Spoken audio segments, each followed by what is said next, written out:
This is Total Retail Tech Insights.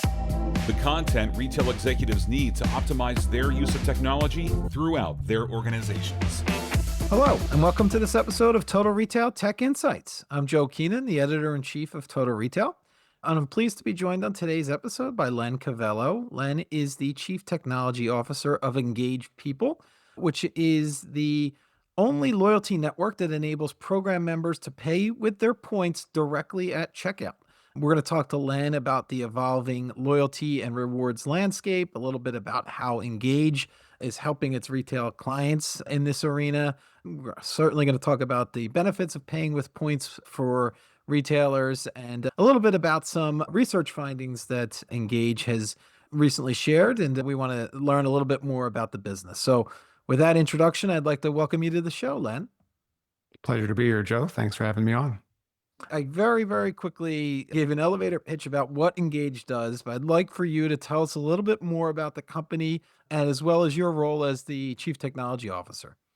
Sure. Love to share that. Engage is a technology solution provider. Our go-to-market tagline is impacting and innovating loyalty programs around the world. And we're really a think shop that brings technology to loyalty. So we'll run programs globally for some of the largest brands. We're a white label shop, so you'll never see our name anywhere, but we're powering some of the biggest brands in the world and their loyalty strategies. And we use technology first to do this. So, with that makes my role pretty exciting, being the Chief Technology Officer.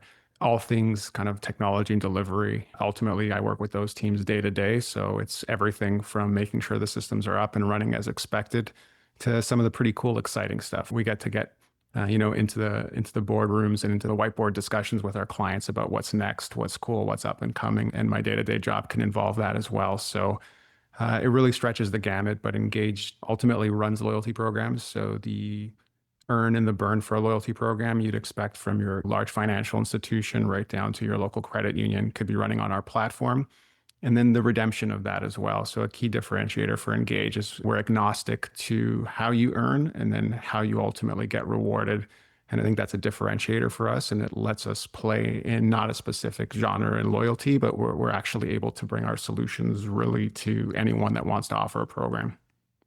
And tell me a little bit about your background. Do you come from the kind of loyalty arena, more of a retail background, tech background? Tell us a little bit about how you arrived at this role at Engage People. So it's one of those things. I don't think anyone ever, grows up wanting to get into loyalty or to get into retail. It's just not one of those things that you say as a kid, this is what I want to do or even go to school for. My background is technology. So early on in the school days, it was developing solutions, ultimately really as a professional service. So providing that consultative approach to building technology. And the story of Engage starts where we built a very early kind of version of what we have in market today for a legacy loyalty company. So, we're talking the old school warehouse with a whole bunch of branded merchandise inside and shipping a catalog out once or twice a year. And we really saw this as an opportunity to bring technology to an industry. And it stuck. And that company, the Fairlane Group, was a Toronto-based organization. One pretty cool thing is a lot of loyalty comes out of Toronto up in Canada, which is another pretty cool thing. But ultimately, we brought technology to their client base, brought it into the market, and ended up acquiring that company as Engage grew. So Engage has celebrated its 10-year anniversary this year in August. And really, the Engage story is the culmination of a company called Raw, which was a technology company, the Fairlane Group, which was a legacy loyalty provider, and a company called MyAccess, which was an e-commerce company. Well, first, congrats on the 10-year anniversary of the company. I want to get into a little bit about how Engage really differentiates itself and it helps retailers operate their traditional loyalty program, the redemption models in particular. Maybe you could talk a little bit about that, Len. Sure. So really what we're doing is we're democratizing that loyalty currency. And it's a big differentiator. People have tried this in different ways. And I think that's been kind of the precursor to where we've been able to get to today. But a typical loyalty program that a consumer experiences is, I'll interact with a brand, whether it's a QSR, whether it's an airline, a hotel, and my redemption options typically start with what they call core rewards. So that's spending it with the brand, redeeming with something on the brand. And then you've got your gift cards, you've got perhaps some merchandise options and some different redemption options. What we did is we took that loyalty currency and we're allowing someone to use that anywhere. Now, we use the anywhere meaning there's obviously a relationship between the brands. And I know the number varies from $300 billion of points issued annually to 70 billion. It's an immense amount of dollars issued in loyalty currencies each year. And what we've done and how we're helping retailers differentiate their program is now we're taking the points from a Bank of America loyalty program and we're letting someone redeem those points on Amazon. So as long as the brands see a fit with each other, we've removed the friction of a typical redemption, which is, I'll go to a redemption catalog, I'll redeem for a gift card, put that gift card in my wallet or in a drawer somewhere, and then I've lost that connection. I've lost that affinity to the brand that rewarded me. And really, I don't remember whether that was a birthday gift or whether I bought it at the local drugstore, how I got that gift card. And then when I go to redeem for it, that connection's gone. So that emotional connection to the brand is gone. So what we've done is we've removed that friction. And when you're sitting at POS or you're online at e-commerce, we can show your currency. We can turn that into a fiat currency. So we can tell you, Joe, your 10,000 points are worth $100 on Amazon. And when you click redeem, that all happens in the background in real time. So you're now using your Bank of America rewards on Amazon.com.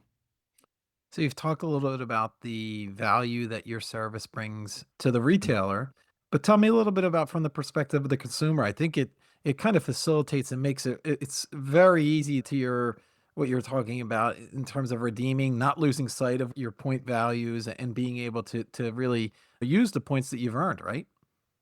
Yeah, we're creating utility of those points. And I think the stats show the average consumer is part of 7 or 8 loyalty programs. And I think that's a low number. Today's day and age, we're quick to join any rewards program that gives us that 10% off your first purchase or whatnot. So you've got these low value point pools, we'll call them, in your ledger that sit there, but the ability to use those, whether you forgot about them or whether you're saving up for something, goes away. So we're helping the consumer, and really we're looking at the economic uncertainty we're sitting in today. And we saw a tremendous amount of lift and value proposition during the COVID time, as well as people were just unsure. So for the consumer, we're now giving them the ability to use those points really anywhere they want that's meaningful to them. So, our industry's talked about personalization a lot and choice, and this is ultimate choice. We're letting that consumer decide, do I want this to redeem for that television I've been saving up for, that aspirational award, or do I want this to get my groceries? Because quite honestly, that's the most important thing to me right now. And driving down the cost of groceries weekly might be the most value for me as a customer.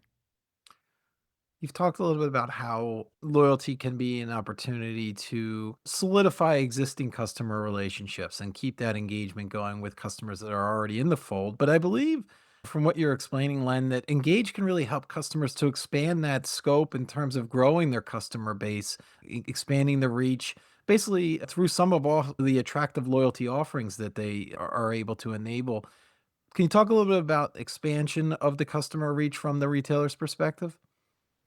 Absolutely. So we're in an era of partnerships, and I think that's pretty evident now for brands and customers. We're seeing, brands that have an affinity to each other, have, similar values or similar demographic, are creating those relationships. So the closed ecosystem is really gone, specifically in loyalty, but we're seeing this across the board in retail as well with cross promotional pieces and even, the acquisition parent brands are starting to acquire multiple brands. So what this does now is it gives that opportunity for these partnerships to create a relationship, still operate in their own ecosystem, but now let, that consumer, Jane Doe can go earn at a specific retailer and burn somewhere else. So that's an acquisition tool, and it's a very soft introduction. It's not a hard sell anymore. It's very much I earn my points here and I can redeem there. The brands are reciprocating that, so they know that the crossover of the consumer that they're trying to attract, they've got a similar profile. So it's a great way to expand. It's a great way to create that relationship. So I think on the acquisition side, this has been a tremendous tool as well. And we see that in the data when we enroll customers and we use the term enroll to use their points. We see that lift across both organizations and the utility of those points and the rewards grows as well. Let's talk a little bit about the consumer for a second in terms of their behaviors and their preferences. Obviously, things change rapidly. How can the industry continue to drive this adoption of new loyalty and payment technologies while also at the same time keeping up with those kind of rising demands of consumers, right? They continue to want more, expect more from the retailers they're doing business with. Yeah, so there's a lot of value that can be brought to a consumer and loyalty, and loyalty isn't just giving things away for free. Like we want to be clear, these programs run for a reason. They bring value to the brands. They're profitable to the brands. We saw with the airlines during COVID, they were leveraging the value of their loyalty programs ultimately to stay afloat. So when run properly, a loyalty program is a fantastic tool. So to keep your customer happy, there's a lot of things they're looking for, and the demands keep rising. And you hit the nail on the head. Payments is evolving so quickly. The demands are evolving so quickly. The world has changed dramatically. It's a world of choice for a consumer. They're very happy to pay for things, though, as long as they see value. And we see this with loyalty programs like an Amazon Prime, for an example. People don't look at that necessarily as a loyalty program, but that's what it is. It's a program, and it's a pay to play program, and you get value for that. And we're seeing more and more of that, and it's working. So I think as a consumer, if you see value in something, you're willing to, I'll say, pay for it. And the pay may be your data, it may be your loyalty to a brand, or it may be hard dollars. You may be willing to contribute a monthly fee to be part of a program. So I'd say the customer is willing to pay. So there's value there. There's a business case to do these things, but you do have to stay in tune with what's happening in the marketplace. So as payments evolve, as we move to digital wallets, we move to in-app purchases, we move to BNPL, all these things that were evolving over the years, we saw loyalty be part of that and bring that to their consumer base as well, to ensure that a consumer is not going to leave. Because the other thing we have today is non-loyal consumer, and it's probably the opposite of what I've been saying, but the cost or the friction to shift has never been easier than it is today. So a customer can go just as quickly as you can acquire them. Yeah. The options in the marketplace are plentiful. I want to just follow up real quickly on something you talked about, and the recognition amongst consumers that their data is currency in the eyes of the retailer. There's real value in acquiring that data, and I think consumers understand that. But in exchange for that, giving that, they expect that kind of personalized experience. They want relevancy in the programs and value. You've mentioned that a couple of times. Tell me about how that has shifted and what you're seeing from consumers and their understanding of how critical and valuable their data is to the retailers that they're doing business with.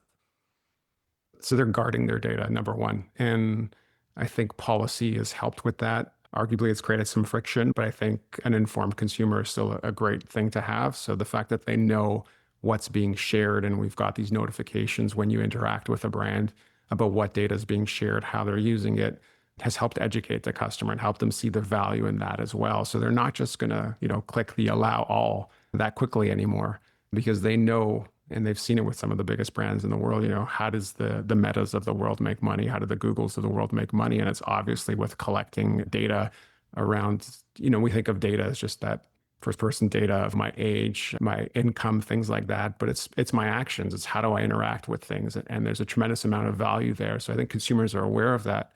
And now they're looking for compensation in some way, shape, or form for sharing that. So in order for me to allow you to collect this data, what am I getting in return? What's that reciprocation from the brand? And we see a lot of programs will now offer things for customers to perform actions. As in the past, they would just do that and thought there was nothing to it. But I think the consumer is really educated right now. And it's honestly a good thing. And I think protecting data is a really good thing. Not a fun part of my job, but a very important part of my job is just ensuring everything's safe. And we're always being attacked at different angles. So we've got a lot of technology in place and a lot of services to make sure we keep that data safe. And it's an obligation. So if we're going to ask for something, there needs to be a reason we're asking for that data. And then in turn, the customer expects us to use that properly. So, early on in the question, when you asked about personalization, that's extremely important as well. There's nothing worse than me asking Joe a bunch of questions about your habits, your behaviors, me tracking some of your actions, and then, providing an offer to you that makes zero sense. It's really the question of, are you even listening to me? And I think there's nothing worse than collecting a lot of data and then not actioning it properly. So let's talk a little bit about pay with points programs. And this is something that we're seeing increasingly more in the retail space. What are the trends you're seeing at Engage People in terms of how consumers are using pay with points at checkout? And why is that valuable for the retailer? Yeah, so using the pay with points solution or having access to that currency just creates a tremendous amount of lift. And some of the data points we're seeing is, basket size is increasing roughly 30% for each transaction when a customer uses points. Purchase frequency is going up, 15 to 20%. That top up spend, so that average basket size, as far as spend goes, is about 45% higher. And, data that we're collecting, and we run an annual report with friends from the Wise Marketer, we're seeing about customers 75 to 80% more likely to complete a transaction when they're able to use their points with that. So overall, it's just a fantastic story for brands to increase share of wallet for a customer, have a customer return and transact more, and ultimately spend more when they're interacting with that brand. They're more likely to convert. They're spending more when they do convert, and they're more frequently shopping with the retailer. So really a win across all fronts there for the retailer. Let's talk a little bit about the execution here from the retailer's perspective in terms of embedding loyalty directly into checkout and how that can bridge that gap between reward redemption and that real-time purchasing power in the hands of the consumer. Yeah, so we've done the work here, and that's our role in this equation or in this relationship and transaction is we've been building a network. And I'd love to tell you it was easy, but it was actually one of those chicken and egg scenarios I think that most companies encounter when developing a product. And we had the advantage of already being in the market and being in this space and working with some major brands. But when we were launching this, we were talking to brands like Sears and Toys R Us, so it gives you a sense of the time frame it takes to execute something like this. But we'd ultimately meet with these brands and tell them, there's $200 billion worth of points out there. And they would say, okay, great.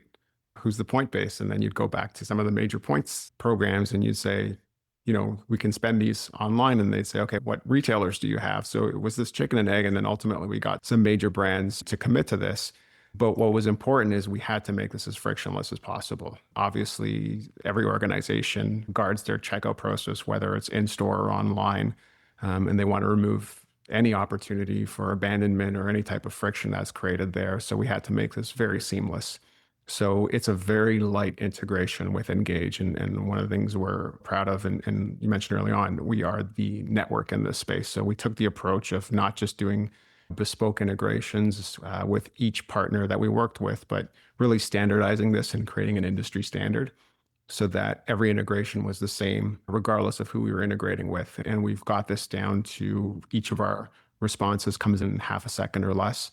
So we've removed friction there. And we're committed to making it a very much a yes/no decision, especially at POS. So we offer this today in store, and we can't ask a customer, hey, Mary, how many points would you like to use as you're checking out at Subway restaurants? And that clearly won't work. So we've got some logic in the background that looks at the points balance of a customer, understands their propensity to spend and what a typical offer does. So it becomes hi, Mary, would you like to use 5,000 points for $5 off your lunch today?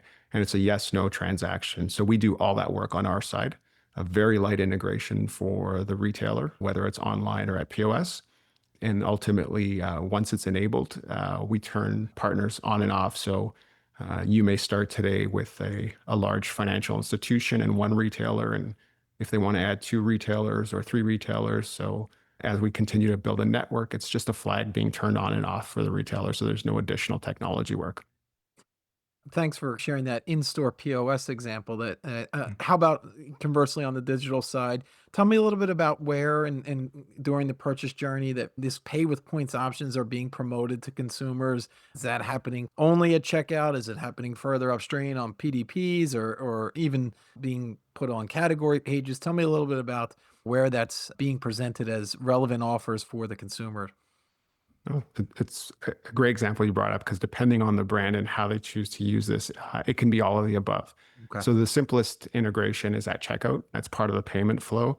And what we do, the mechanics of it is when you're checking out, we present the value back to the consumer and give them that choice. So it removes the open to spend. I think to be very clear, we're not a statement credit. So I know a lot of bank programs or credit card programs will let you go back in things like a purchase eraser or statement credit. But ultimately, you're using your dollars, and then it's an after the transaction kind of transaction, if you will. We do this in flow. So if you want to spend $500 at Best Buy or Apple and you're checking out and you want to use $250 worth of points, the balance is all that's charged to your other payment mechanic or payment vehicle. So that's really important for consumers as well, because the value's there, the discount's there. It's not an after the fact thing. So that's a typical integration, is right at the checkout flow prior to entering your payment details or that final step. But we have an endpoint that brings the point balance and the fiat currency. So what we are seeing from some of our partners, I'll call them the gorilla in the room. So a partner of ours is Amazon, and they are bringing that upstream. So in certain occasions, they'll hit our APIs and get a points balance for a consumer. And then they'll start to show that value to the consumer as they're shopping. So if an item is $95, it may be, this item is free with your reward points, or to get $20 off with your reward points. And I think that's a fantastic way to promote this solution, to promote this opportunity for customers. Yeah, and I think from the consumer point of view, I would imagine it's attractive to them. They're getting that almost real-time deduction. They're seeing it's hitting right away rather than a credit that is potentially later on. They're getting it right at the checkout. So that can help, to your point, increase conversion, right? Absolutely. A brand that we don't directly do this with, we do have a relationship with, is Expedia. And I think Expedia does a wonderful job of taking your points that you have with Expedia and deducting it from the value of the property you're looking at. So a lot of times I'll be like, wow, this hotel chain's relatively cheap, and then realize actually it was $100 off from my points. So they've taken the liberty to apply it to the rate ahead of time. Yeah, no, that's a great example. Tell me a little bit about why enabling pay with points directly at the point of sale, we've talked about that from the in-store perspective as well as the online journey, impacts the retailer's ability to drive customer engagement. We've talked about revenue, but also that long-term brand loyalty, that retention piece as well. Yeah. So with the brands that we've enabled this with, they're looking for that long-term relationship. So it's not just a quick burn scheme for them. They're looking to create that relationship. And that's ultimately achieved by bringing value to a consumer, right? Loyalty is a relationship. It's a partnership, if you will. And when you're bringing value to a consumer, so something like pay with points, that consumer's affinity to that brand grows. Their likelihood to continue to interact with that brand, whether it's purchasing, visiting that store, or any type of transaction with that brand, whether it's signing up for an email, signing up for their loyalty program, newsletters, things of that nature, grows. And we're seeing that grow as well. So it's an acquisition tool, not just a transactional tool. And then that brand affinity grows. Like we mentioned, we're talking about some major brands here, and they're doing well on their side to promote the solution and this opportunity for customers. So it does create that relationship, and it does bring additional customers to brands.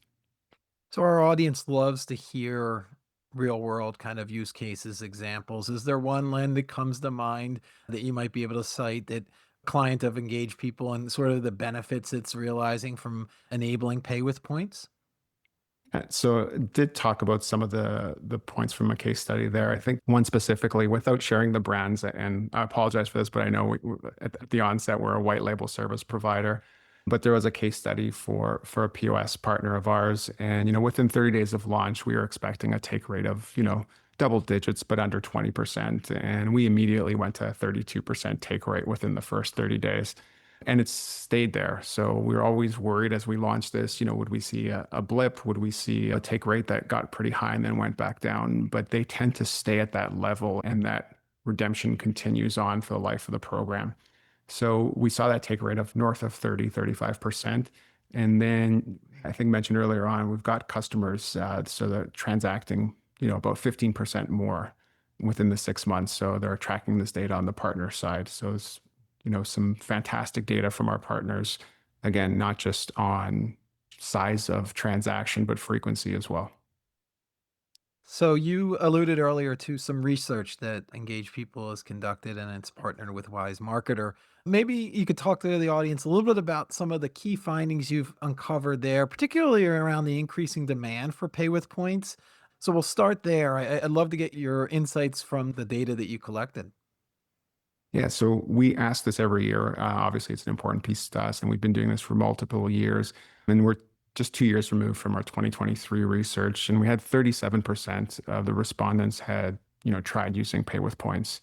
And there was almost half, it was 43% that were just unfamiliar with it as a payment option. So still a lot of work to be done from awareness. And we're at 2025 now, and we've got 80% of the respondents have actually used this. So that's not just being aware, really 4 to 5 people have used pay with points at checkout. This study's proven that the bet on points as an alternate currency is working. Expectation is there for customers because they're aware of it. So it's gone from something just talked about as a concept to really, as mentioned, 4 to 5 people. So almost everyone out there expects to use their points as a form of currency. So as we record this, we're kind of right in the middle of the holiday shopping season, and obviously the new year not far to come. You talked about those are some interesting statistics around the adoption level. I'd like to get your take on sort of that whole area of the growth of alternative payment options. There's things such as buy now, pay later. Obviously, we've talked a lot about pay with points. There's different services such as Apple Pay. And what are you seeing from consumers in terms of their appetite for adopting some of these? You mentioned almost 80% for pay with points. How do you think about what we're going to be seeing in the new year in terms of consumer adoption level of these alternative payments? They're going to continue to grow hundreds of years with a single type of currency ultimately. And all of a sudden to customers, we're allowing them to spend the currency that they choose to operate in. And obviously you've got your base fiat currency, your local currency that you use. There's a world out there where the utility of crypto has become very, very easy. Companies out there like Coinbase allow you to take that crypto, load it into a credit card in real time and use that at a store. I think BNPL has done wonders in the industry as far as adoption. We saw everyone bring that in. And I know Apple's brought that into their wallet and continues to utilize that as a form of payment. And I believe that's growing rapidly as well. Customer demand, it drives ultimately a lot of the innovation that's out there and a lot of what people bring to the market. But payments has just evolved so much from a world of, counting dollars or coins ultimately to pay at checkout and that transaction to tapping with your watch. What's fantastic out there is a number of companies that just by entering in your phone number, your email, they've got everything on file and they've removed the friction from the checkout process as well. So I think there's a lot of great things that are removing the friction from the checkout experience. As a customer, it's making it easier for me to spend my money. So I don't know that that's always a good thing selfishly, but that's the goal of companies such as ourselves, is to remove friction and to make things easier for a customer. So adoption will continue to grow. There's definitely a world out there where that checkout process will be so seamless. We're really watching a lot of the stuff that's happening in AI as well. So bringing these brands directly into the flow. And there's some really cool stuff we're working on today with some of the large networks, obviously in the space, in the payment space, that again, continue to remove friction for customers. Yeah, make it as easy as possible, and the consumers are adopting, and they're the digital nature of today's shoppers. This is just one additional area in which the purchase journey is being innovated, and we'll expect to see that continue in 2026 as well. Before we wrap up, Len, I always like to give our guests the opportunity, if there are things that our audience wants to learn more about from Engage. What would you tell our audience as they think about how that Engage might be a solution, might be able to help them in towards the end of this year, is also thinking about going forward as well? Well, easiest way to find us is engagepeople.com is our website. And that's got information on our products and services. But I'd suggest people to follow us on LinkedIn. We do a great job of promoting content around payments and around loyalty, and not just what Engage does, but what happens in the industry. So it's something we're passionate about. We love the conversation. So feel free to reach out on our social channels, and we'll definitely bring dialogue up, answer questions. Like I mentioned, it's something we're passionate about and love that conversation. Again, not just about what Engage offers, but what's happening in the industry. Yeah, really a subject matter expert. And your time today is proven that to be true. I want to take the opportunity to thank Len Covello.